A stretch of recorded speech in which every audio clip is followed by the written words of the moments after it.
very essential mimer, and this mimer is so essential in Chassidus that there's a whole pamphlet that the Rebbe Rashab wrote just to explain this mimer. There's a lot of mamorim that explain this mimer. So even though this mimer talks about deep Kabbalistic concepts, we're going to try to bring it down to make it more simple, and we could call the theme of our weekly Chassidus, does God really care? Now, when I told David that we're going to talk, does God really care? So he said right away, he has an answer. For sure, God cares. If God doesn't care, what's the whole point? No, I'm more like, that's what I've been taught. Yeah, this is what I've been taught. Why am I sitting in yeshiva? Why am I putting on tefillin? Why am I eating kosher? God doesn't care. But this has a major, this answer is very problematic. Why is this answer problematic? Because by very definition, what does God mean? Infinite. God is infinite. God is beyond this world. I don't want to go into the whole philosophical aspect of it because it's not a philosophy class, but by very definition, infinitude also includes that there's nothing but Him. That's one of the things that Chassidus always discusses. And if I have the ability to influence Him, that says that I have a significant existence. So it is also a question, to a certain extent, it's also a question on, so to say, the infinitude of God.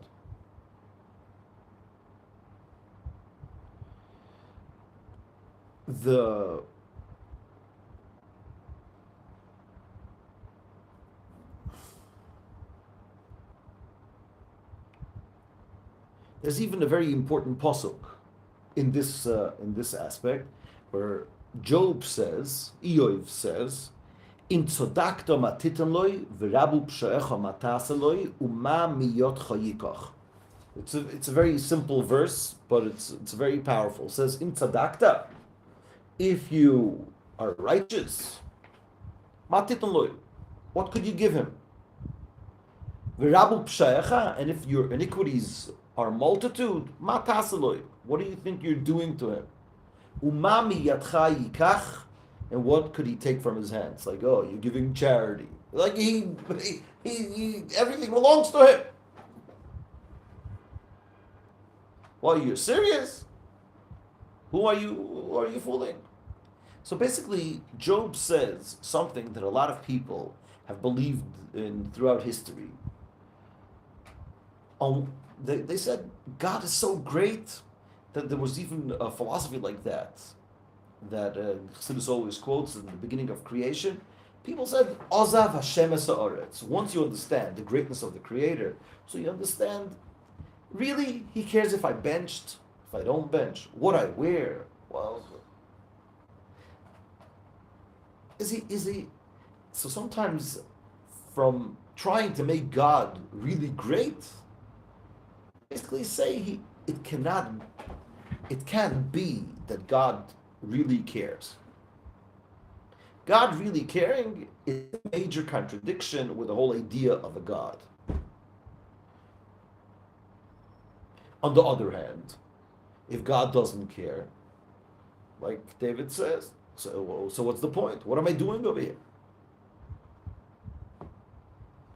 If God doesn't care, okay, let's go home. Let's go to sleep. Some people are going home. Some people like to sleep. Yeah, some people like to sleep. Oh, man. So this is really a very, very important question. Does God really care? If He cares, it's a question of being a God.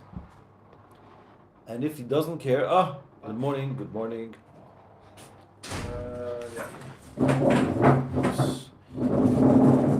People on the video might think that it's 8:45. They don't know that we just moved the clock. So right after class, we'll move the.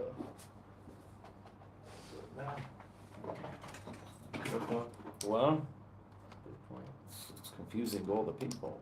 we lost. What's the time? 50. We lost an hour. We gained an hour. We slept another hour now. Oh, great. Extra rested. You're meant to feel well rested now. Yes, very good. Okay, stay up. You know, one of the things that we do when we wake up, we start making a calculation. Am I meant to feel tired now, or am I meant to feel rested? What do you feel? You feel rested, or you feel tired? So you just gained an hour. Some states in America people like veto that whole thing, that whole concept. Okay, so we started a series today discussing, does God really care or not? If he cares, how could he be a God? If he doesn't care, what's the whole point? That's a very important question. What we're going to do this week, we're going to take very deep concepts in Kabbalah and Chassidus, and we're going to try to explain it. And ultimately, we want to come up with the answer to this question, where the Alter Rebbe is going to introduce to us a formula that answers a lot of questions in Chassidus. And this whole formula is going to be based on one word in the Holy Zohar. Just shows the power how every word in the Zohar, if you're a tzaddik and if you know how to understand Zohar, one word in the Zohar gives away an unbelievable formula that explains so many things in Chassidus, and hopefully we'll try to take as many concepts in Chassidus and see how this formula works all across. And one of the major questions, which I think is something that we are interested in, is the idea, does God really care or not? But let's try to take this a tiny bit deeper.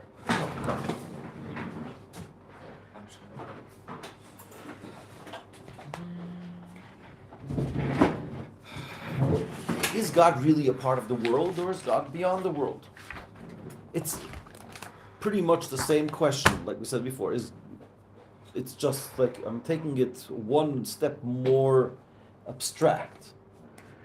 Yeah, our first question was, before you came, we asked, does God really care or doesn't he care? Does he care if I bench with kavanah or I don't bench? Does he care what I eat, where I look? So the simple answer was, sure he cares, but if he cares, he's not a God. God is beyond. God cannot be affected.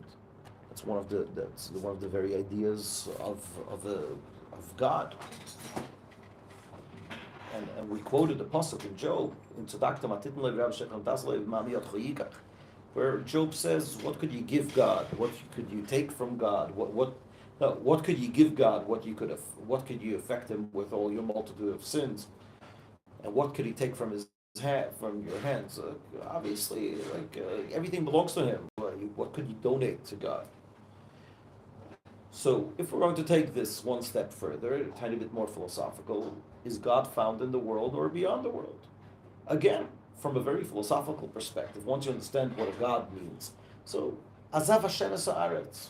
God left the world. The world is vacant from God. God is beyond the world.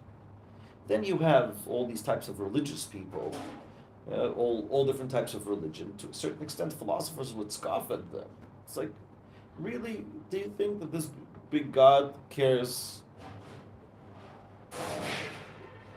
if you ate with brachas or without brachas? Like, really? Are you serious? So yes, I guess the answer is both. Oh. He is found in this world, he's gone beyond it. Oh. So this is exactly what we're going to say. This is exactly what we're trying to try to understand. The idea of what it means both. Obviously, Boaz is right that the answer is both. But what is the formula? And in order to understand this, I want to try to make this very, very practical. Since none of you have kids besides me. What? Okay. Sorry, I'm just having a good time.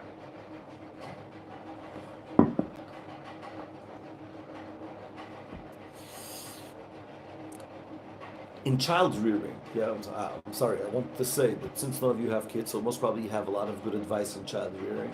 As the famous saying says, In the beginning, I had 10 theories and no children. Now I have 10 children and no theories left. Whereas my mashpia, Rabbi Deitch, says that no theory on child rearing ever worked. Every child, you need something else. It's not easy to raise kids. You just have to be a very real, non-pretentious person, and they pick up what you don't say, not what you say. But that's another. But really, I want to ask you, should I really care for my kids or shouldn't I care for my kids? Now, you must probably be wondering, like, what does this guy want? Should he care for his kids or not? Obviously, but it's not true. And I want to share a personal story that, not a personal story, like a personal, I'd say, something that happened to me over here in Yeshiva. Occurrence. What? Occurrence? Occurrence, it's interesting. There's an episode, I don't know. It's like in my head, I'm thinking a word in Yiddish, and I'm not What do you not mean? finding. What's the Yiddish word? Überlebenisch. Yeah, translation. So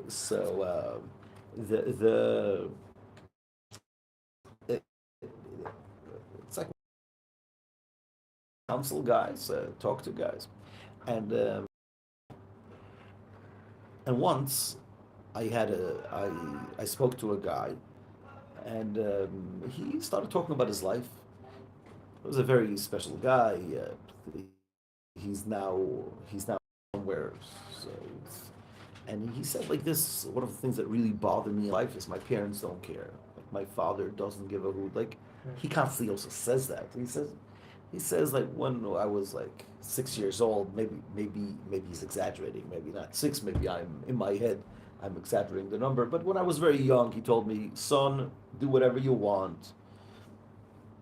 Do me a favor, like keep out of jail. I don't want to come visit you in jail.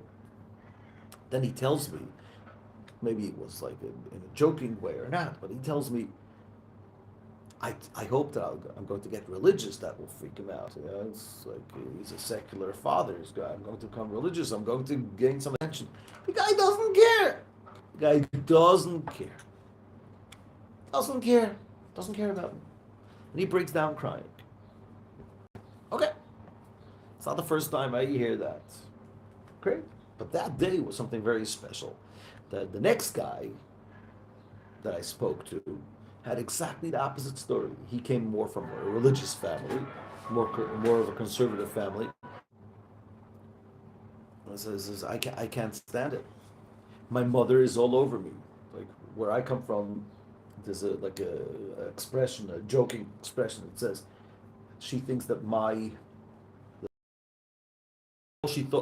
she fought me in order to go to yeshiva. Now I thought, okay, I'm going to go to yeshiva. She's going to leave me alone. Instead of that, every day she calls me. Did you wake up for Chassidus? Did you go to Shacharis? Oh, Mincha, Ma'ariv. She doesn't let me live. Let me live. My dad just called me. Oh, you want to check if you're... I thought you were actually talking about my mom right now. If you have Jewish moms, that's the beauty of Jewish moms.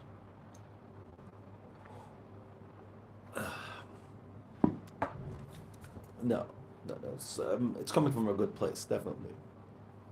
But now your father's religious? Yeah.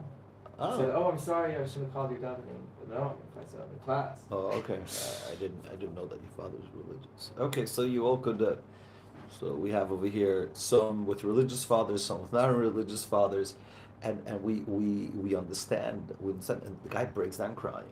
So in the beginning, I thought we have a very simple idea. Maybe we should swap parents.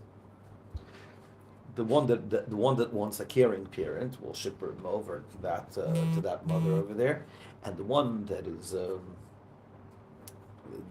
is doesn't care will I'm sorry, the one that doesn't want a caring parent or wants his mother to leave him alone will ship him over. But obviously, everybody understands that that's absurd and it's not a good idea. Why? Because he too, when he'll feel completely abandoned and neglected, he'll feel very, very bad. And the first guy, if he will have a mother all over him, being like his helicopter, he'll also freak out. So I always ask students, so what is the formula? Should you care or you shouldn't care? So in order to save some time, I'll tell you that always the answer is that people will answer, depends. The big thing is the small things. But I think that you'll all agree with me that that is one of the major arguments. Is it a big thing or it's a bad? Is it a big thing or a small thing? Sometimes a father tells his daughter, "Excuse me, I saw you like hanging out with this drug addict." It's like, don't mix in. It's love. It's personal. Be nice. How do you know? Like he's discussing to the whole. He treats me so special. It's love. It's something so personal. What do you want to take away? The only time I feel loved. In every argument, you could once heard from a rabbi in South Africa. He said he saw a caricature of a girl buying clothes and telling the cashier over there, would you if my mother likes it, could I return it? Looks like you don't have sisters, do you? I have two. Have two sisters. Well, it's wild.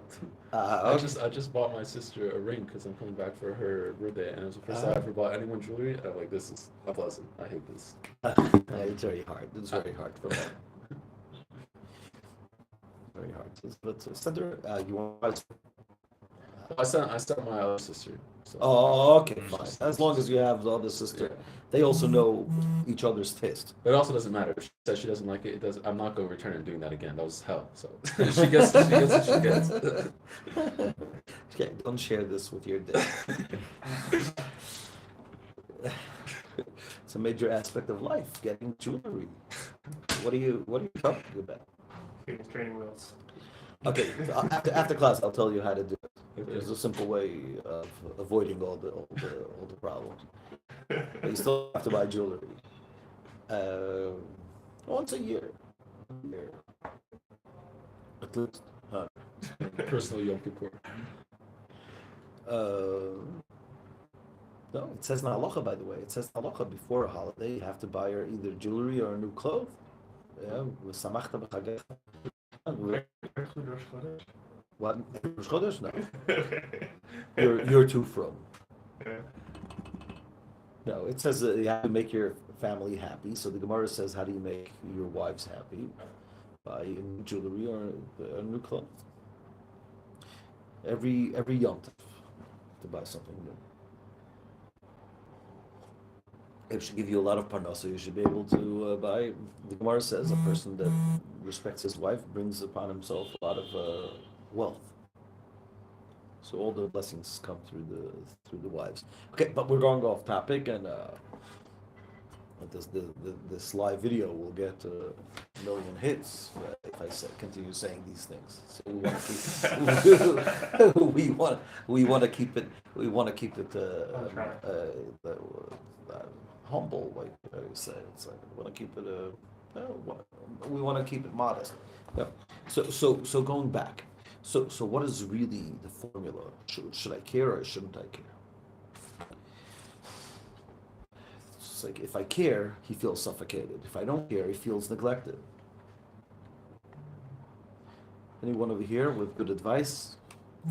And good advice is not to give your parents advice. I don't know if that is so halachically permitted, like to give your parents advice. But for you, like you're going to do the same mistakes that your parents did to you. You'll do this to your kids. Usually, you do exactly the same thing.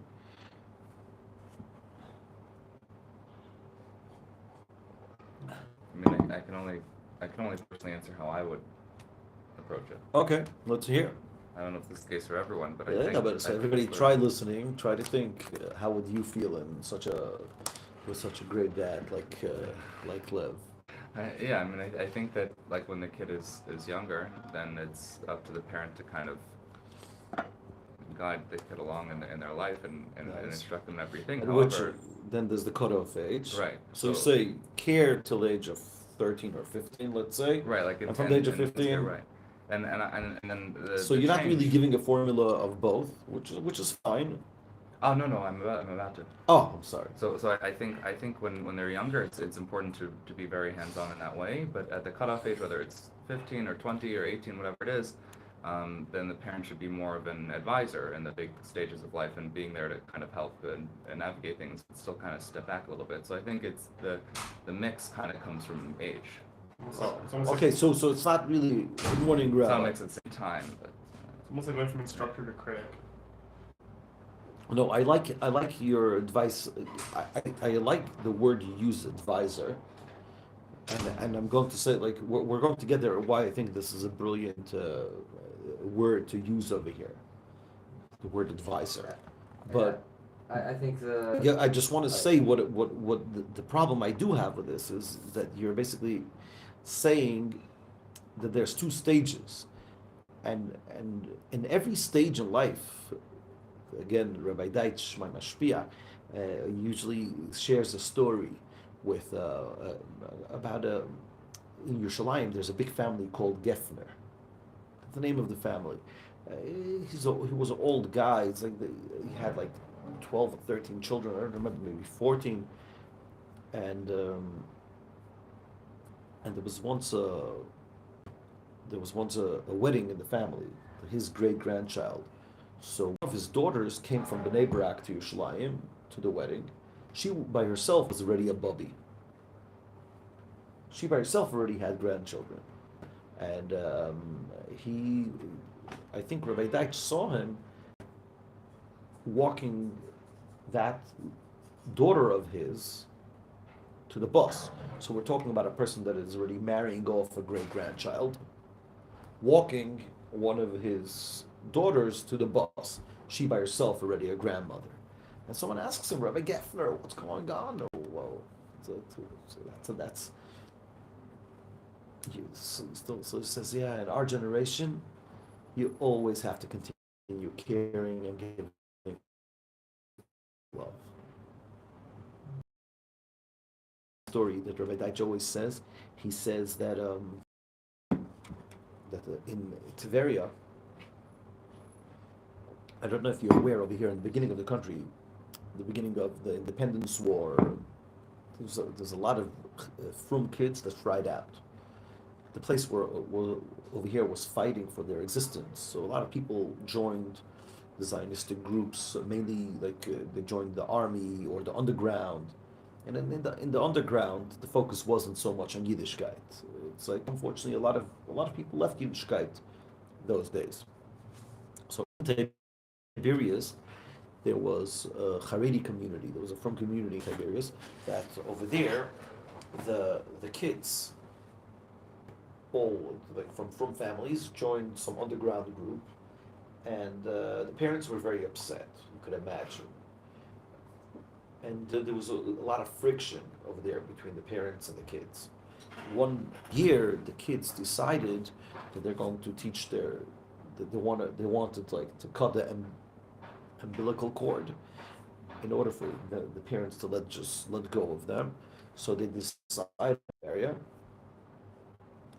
They're going to drive around over there, and all the parents are going to see, and finally they'll understand that their kids are already in a whole different place, and they're not into Judaism, they're not into Yom Kippur, and that's it.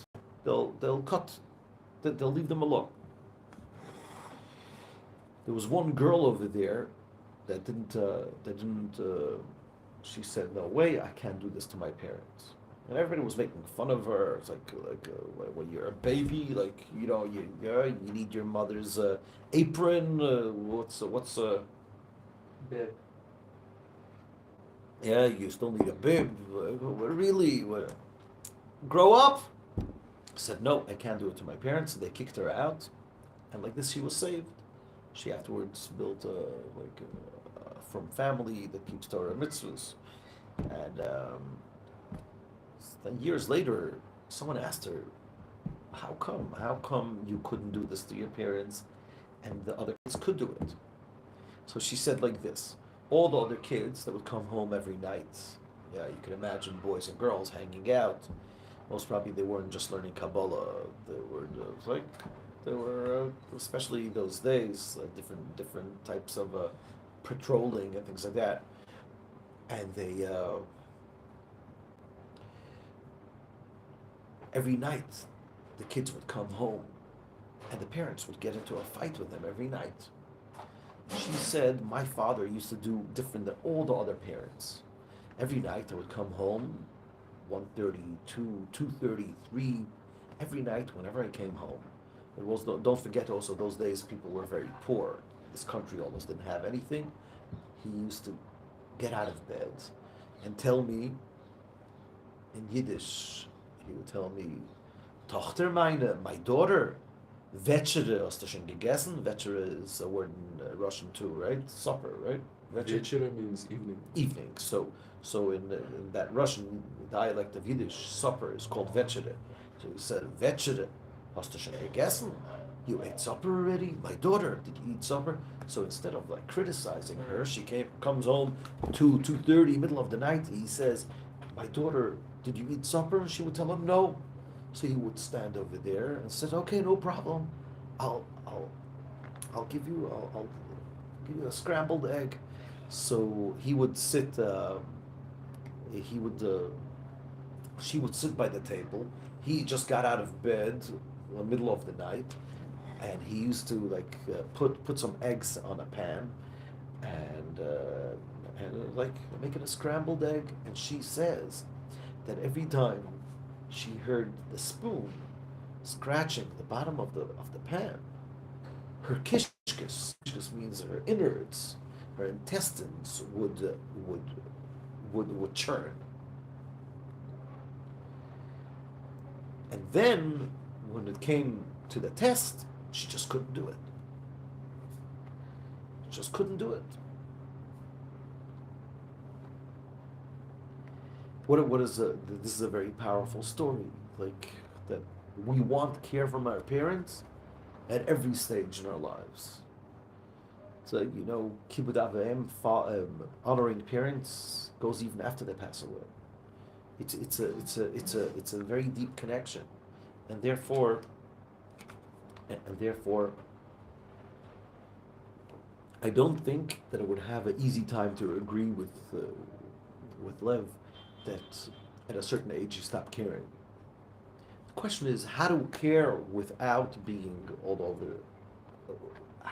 How do you care without suffocating? So hopefully the formula that the Alter Rebbe is going to teach us this week, based on one word in the Holy Zohar, is going to help us get also a practical formula in child rearing. But the truth is, this is a question that goes across the board in so many aspects. In business even, they say that people that don't care about money lose their money. People that care too much about their money, they can't do business.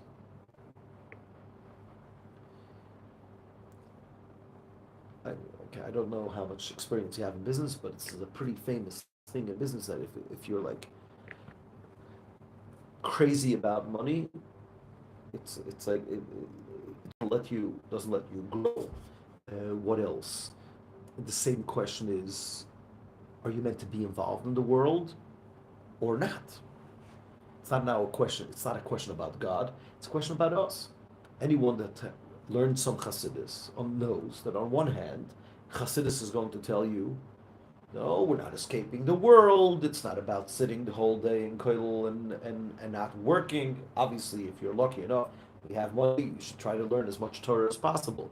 But as a general rule, it's about being a part of the world and revealing godliness in the world. On the other hand, if you see a guy into his food, into physicality, what are we going to tell him? Listen, what's going on? You're over here in this world in order to be you should be a bit more spiritual. You should be a bit beyond the world. You shouldn't let the world affect you. So it seems like full of contradictions. It's like if you see a guy too much in the world, he's going to get it by the Farbrengen. It's going by the Farbrengen. What is the rabbi going to tell him by the Farbrengen? It's like It's like, what is you're a pig? What are you? It's like you're into physicality. Like, on the other hand, if you see a guy that's not dressed normally, God has enough angels. Why did God create people? God created people because He wants people to reveal godliness down here in this world. So what do we do with all these contradictions? And this leads us to the ultimate contradiction, which again, for simple people like us, it doesn't. We're not fazed by that because it's a bit beyond our pay grade. But this is what we're going to try to do over here in Chassidus.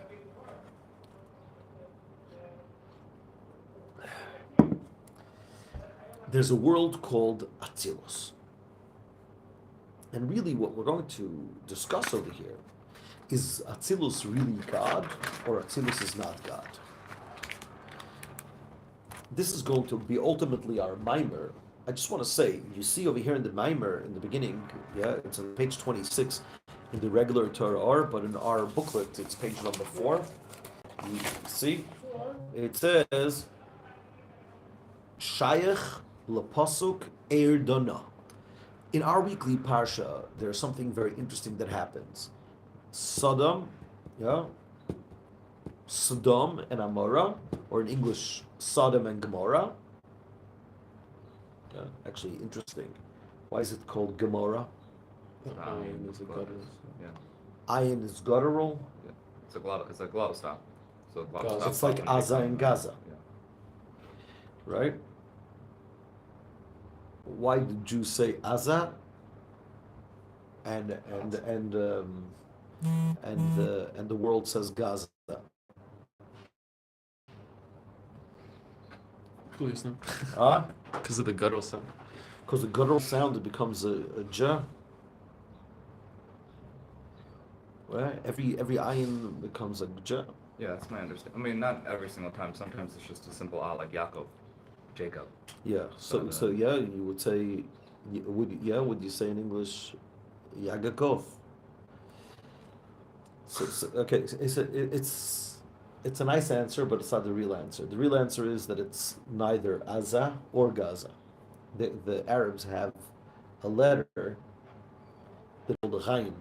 Mm. It's like an ayin. Right. So sometimes it's it's either okay. It's like Abu Ghosh. Abu Ghosh is not Abu Ghosh. It's Abu Ghosh, but it doesn't matter. It's basically the ayin in the Torah sometimes is in the tradition. They have two types of ayins. They really mess up. They're really terrible they're really terrible when it comes to hosting guests. And morally they're very immoral. And God decides, the pasuk says, I will go down and I'll check. Are they really that bad? Erdana, I will go down. So Chassidus uses these words as a great opportunity to discuss what does it mean when God says, I'm going to go down? Isn't God in the world already? Is He beyond the world? Is He in the world?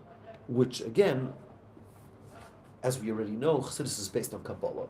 So we're going to discuss a concept in Kabbalah. Once we're really going to understand that concept in Kabbalah, hopefully we're going to talk about deep stuff, but that's why we're here. We're going to work together to really understand it well. And then, once we understand that, we'll be able to take it also into all of the other questions, also to the question, does God really care? Or the question, I know anyone that listened over here to Rabbi Manis Friedman's classes knows that this is his whole idea that God cares, but I once had an argument with him on this, and I think we agreed that when he says God cares, it's already on a certain level.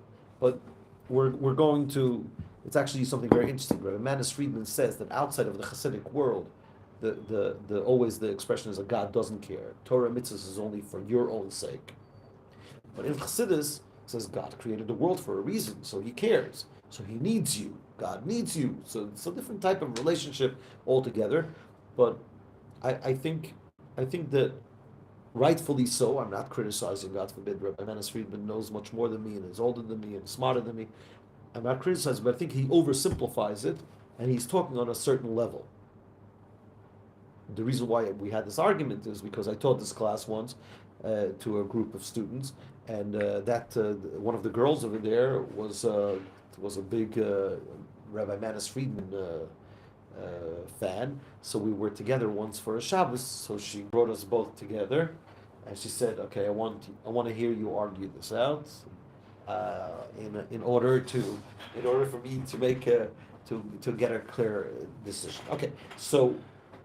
Decision, not a decision. We can have a resolution. So, well, what's the pshat? What's going on? Pshat. What's the pshat? What's the translation of shot? Simple. Pshat is the simple meaning or the simple explanation. Like when you learn a piece of Gemara, it says, "What's pshat in the Gemara? How do you read it? What? Hebrew-ish.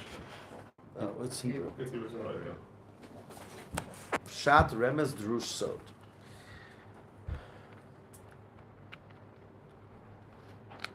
Okay, well, what is Atzilus? It's like the highest of the four worlds. Oh, beautiful translation, definition, the highest of the four worlds. It's where God and God is God and everything else is one, right? Oh, God and his powers are one over there. True. It's beyond creation, the world of Atzilus. But first of all, maybe we need to explain, what does worlds mean? Who was in my house Thursday night? None of you, right? This week. Doesn't matter. You don't have to come. It's completely optional. It was great food this week, but you snooze, you lose. Next week. Like a few post high school kids came and they said they're hungry. My wife just took out all the leftovers. Should have been From the whole week. Which one is that? So, this week as well. Every Thursday we announce if there is an app. Good Torah Club. Yeah, it's a Likutei Torah Club Thursday night. But it was a lot of fun. The Maimah was short, so we were able to finish early. The problem, I understand why it's hard for people to come over here, because usually it's the same Maimah that we do over here for the whole week. We do it over there for 2.5, 3 hours on Thursday night.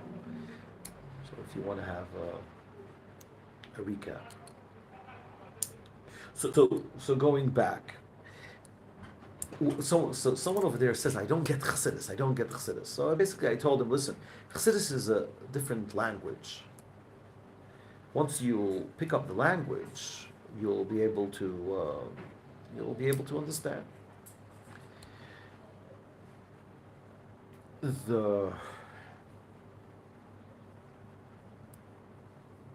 It's our task to translate into a different language. I basically told him that every science that you learn in your life, is going to be a certain. It's a different. Every science has a different terminology, a different lingo, a different jargon.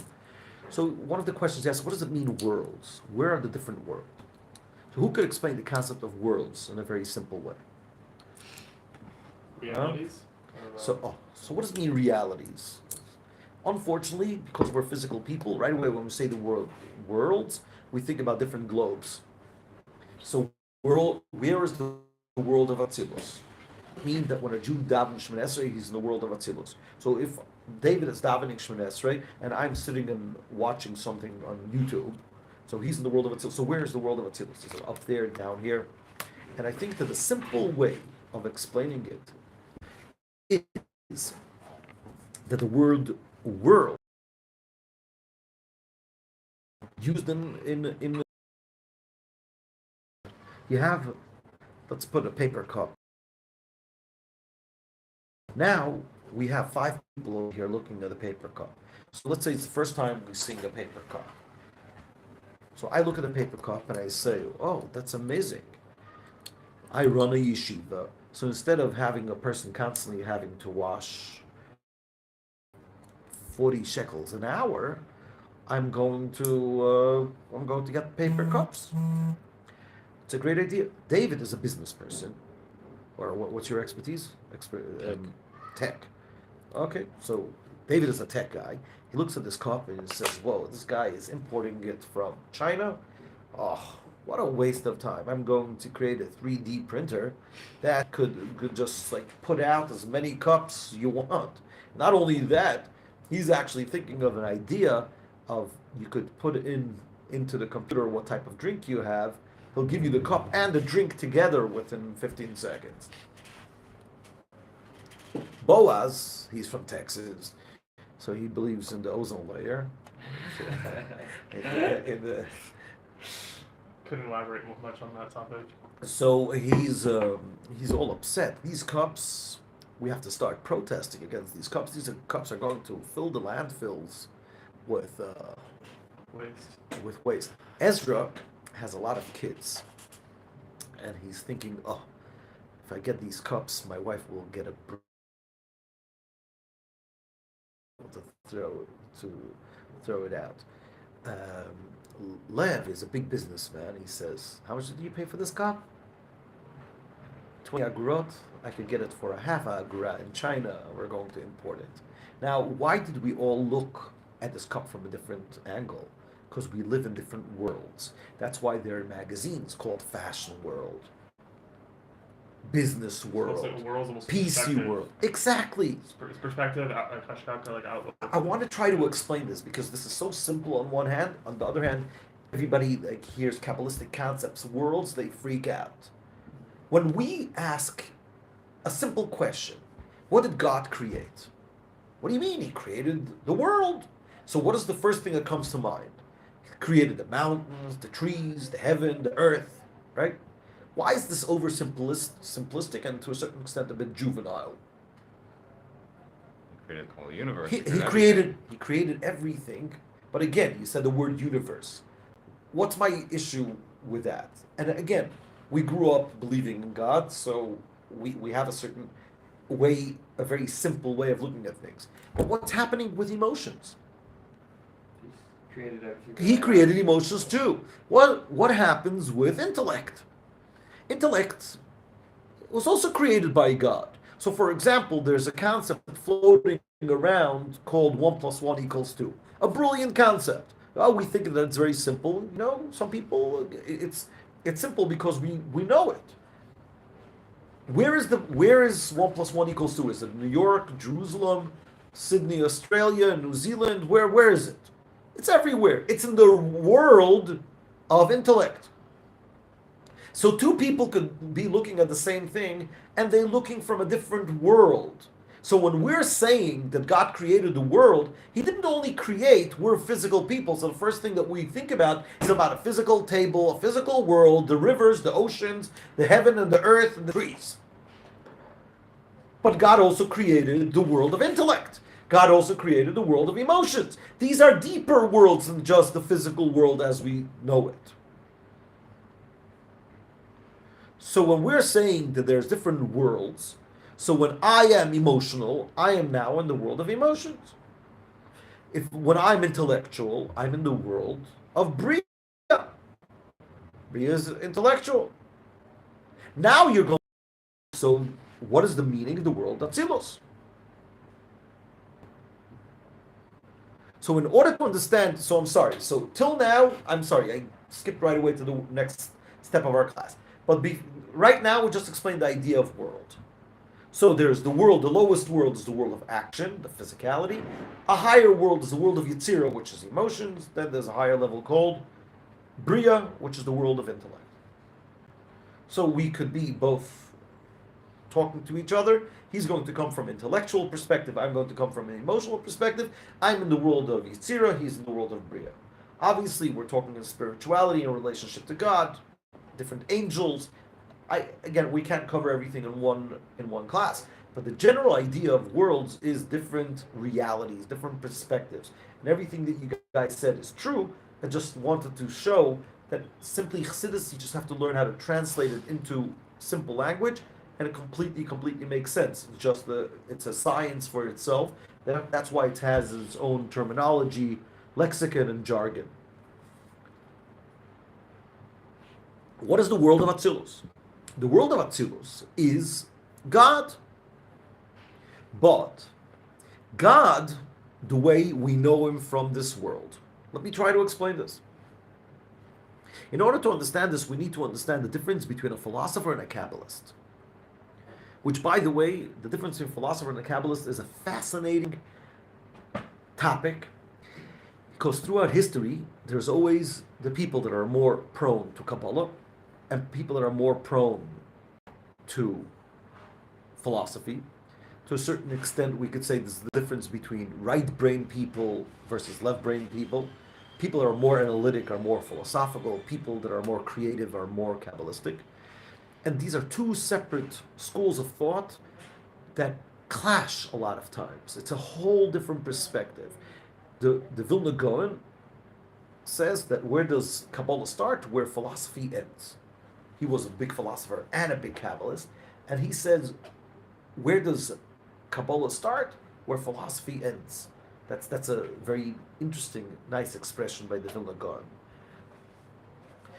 But the Ramchal, Rabbi Chaim Luzzatto, wrote a whole book called Choker and Makubal. A, so to say, conversation. He made it up. He was a very prolific person, the Ramchal. He made up a conversation, but it's a fascinating conversation, so to say, between the two parts in us. There's a part in us. But that's already my interpretation. I'm sorry, I don't want to mix my interpretation. He wrote a book, Choker and Makubal. It's a whole conversation, so to say, between the philosopher and the Kabbalist, between the soul and the body of the person. What is the major difference between the two? Who could help me describe the major difference between the philosopher and the Kabbalist? I just want to give one short answer because I just realized, even though that over here it got stuck. On time to 8. That's what happens when you change in the middle of class.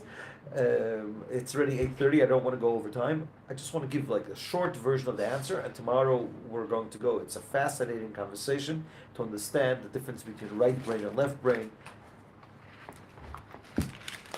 I once heard from a Kabbalist that you could see the difference in a baby. Some babies love water. Some babies scream in water. So water is more connected to the right brain. So if you want to know if you're more right brain or left brain, originally ask your mother if you loved taking baths or not. You know, some people sing in the shower. They can't help it. You know, are you aware? Some people sing in the shower. Never heard of that. Never heard of that? Some people just can't help it. They go into the shower and start singing. It's like, wow, they're having they get inspired. It's two different types of people. Some people, like I remember when I was a child, I loved watching fire. Yeah. Yeah, you love No, watching. I don't. I was always afraid of it. But I see like people here just like the kids here are arsonists. I love it. How do you call people love fire? Arsonists. Not arsonists. Oh, sorry. Pyromaniacs. Pyromaniacs. Pyromaniacs. Sorry. So, Wait, what's an Awesome. arsonist then? arsonist is a guy who likes to That- set things on fire. Criminally. Finally. Right. That's what they say now in the news, that Qatar is the one giving all the money to Hamas, and now they're making peace, trying to help us with hostages. They said that in Washington, they say that Qatar is the arsonist and the firefighter. They have so much money, they don't have what to do with the money, so they opened Al Jazeera. So they fund the biggest funders of terrorism, and now they're the saviors. But going back to our conversation between the Kabbalists, and again, this is fascinating, I want you to think about it. The difference between a philosopher and a Kabbalist is the philosopher comes from the bottom up. The Kabbalist comes from top down. What does that mean? To be continued tomorrow. Let's try to be on time, everyone. Like this, we have. It's like David is leaving us in 2 days, so it's most probably tomorrow is going to be your ultimate class. When are you flying? 1 a.m. on Tuesday. So Monday night, tomorrow Monday night. yeah. Our plane's open. We have to. Fully. Oh, hello. Hello. There's a No, we'll make sure to finish the class with a question that you wouldn't be able to leave. Have a beautiful day, everyone. How do I stop this?